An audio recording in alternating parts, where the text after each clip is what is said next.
DonInLondon, hello. My video is all about recovery from addiction to either substance or behaviour. I forgot the date actually. It's October 27th, 2009. So addiction and recovery, that's what these videos are about. My addictive substance was alcohol, and with it came behaviour. So it could be substance and behaviour. Workaholic, relationshipaholic, trying to be perfect and never so.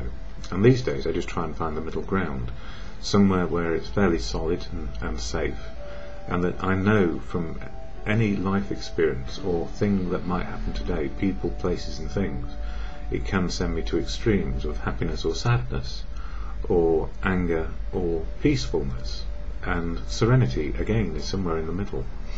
So for serene days, how do I do it? How do I keep to a place of peacefulness and joyfulness? Well, I can't.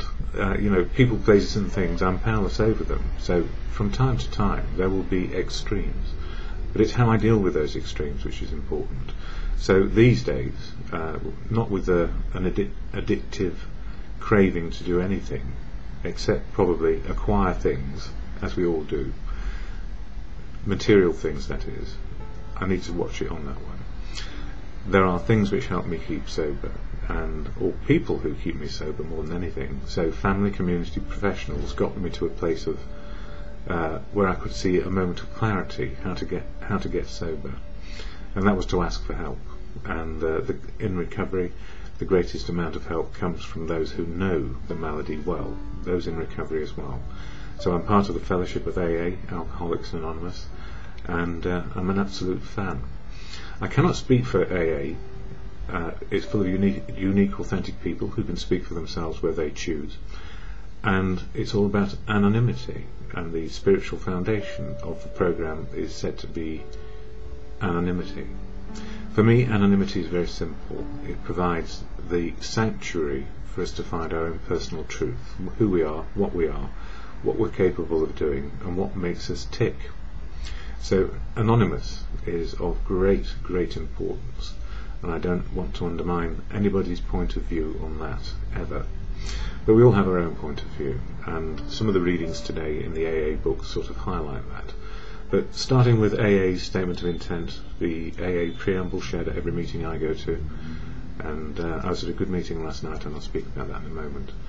The statement of intent goes like this: Alcoholics Anonymous is a fellowship of men and women who share their experience, strength and hope with each other, that they may solve their common problem and help others to recover from alcoholism. The only requirement for membership is a desire to stop drinking. There are no dues or fees for AA membership. We are self-supporting through our own contributions. AA is not allied with any sect, denomination, politics, organisation or institution. Does not wish to engage in any controversy, neither endorses nor opposes any causes. Our primary purpose is to stay sober and help other alcoholics to achieve sobriety. So those two key sentences for me: the only requirement for membership is a desire to stop drinking.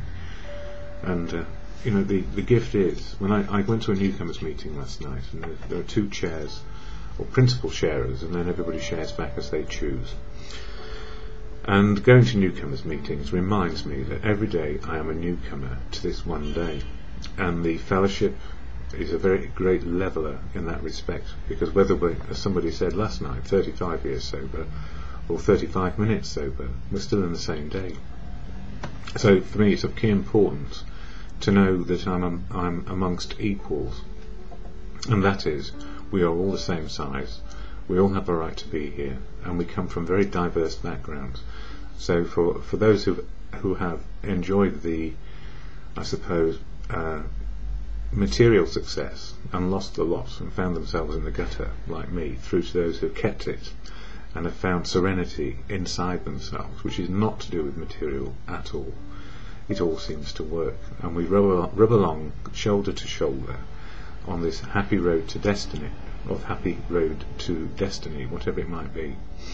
And the gift is, we don't need to know what tomorrow is, as long as we understand where we are today, and we can utilise everything that has happened to us in our past to make the best decisions based on what we now know, and a 12-step action program which helps us keep our attitudes and behaviour in a place of safety and in recovery.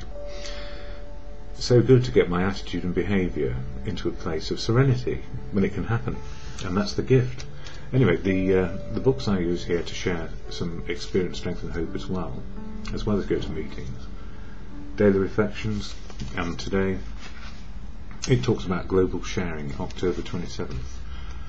And I like this, obviously, because I like to share experience, strength and hope wherever I can.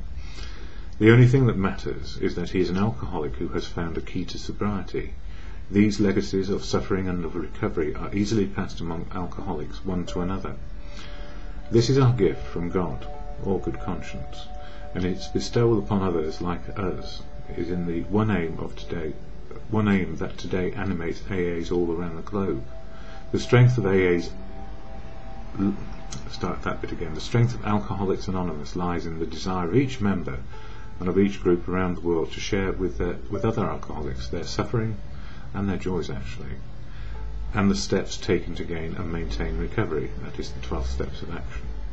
By keeping a conscious contact with my higher power, be it God or good conscience, I make sure that I always nurture my desire to help other alcoholics, thus ensuring the continuity of the wonderful fraternity of Alcoholics Anonymous, and fraternity or brotherhood or sisterhood as we understand it. And that fits in with the Universal Declaration of Human Rights, Article 1, that no person is bigger or smaller. We are all diverse and come from so many different backgrounds, but we are all equal, and we all have a right to be here. And if we're in recovery, we can actually make use of our days a bit more productively than we used to. And as Bill sees it today, middle of the road, from page 241, and it's no coincidence sometimes that these things snap together. In some sections of AA, anonymity is carried to the point of real absurdity. Members are on such a poor basis of communication that they don't even know each other's last names or where each lives. It's like the cell of an underground.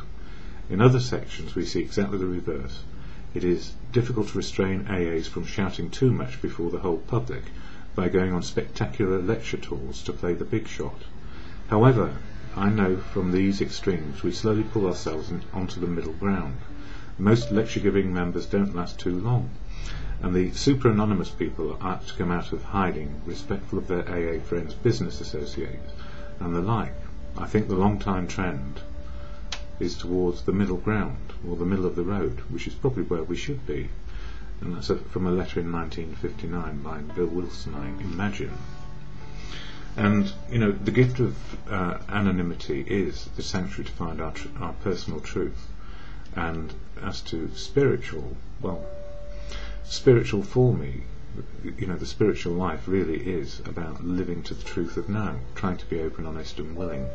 So the 12 steps of action, step 10 this month, October, and I'll share the summary again just very quickly, because for me, you know, doing a personal inventory on a daily basis, and it can be any time of day, it could be at the start of the day, how am I feeling and why, the assets and liabilities of what I'm carrying over from yesterday maybe, through to doing it any time of day when I'm reacting rather than responding. So step 10 says, continue to take personal inventory, and when we were wrong, promptly admitted it. Can we stay sober and keep emotional balance under all conditions? Self-searching becomes a regular habit. Admit, accept and patiently correct defects. Emotional hangover. When past is settled with, present challenges can be met. Varieties of inventory. Anger, resentment, jealousy, envy, self-pity, hurt pride, all led to the bottle. Self-restraint, the first objective. Insurance against big shotism. Let's look at the credits as well as the debits. Examination of our motives. So if we actually ask ourselves on a daily basis, why are we doing this and who for and why, then we have a better idea of where we're coming from and how we are responding to our living. Anyway, the Serenity Prayer, which I share at the end of each video, keeps me in a place of acceptance and hopefully in balance, not too big and not too small. God, grant me the serenity to accept the things I cannot change, courage to change the things I can, and the wisdom to know the difference is always, for me, just for today.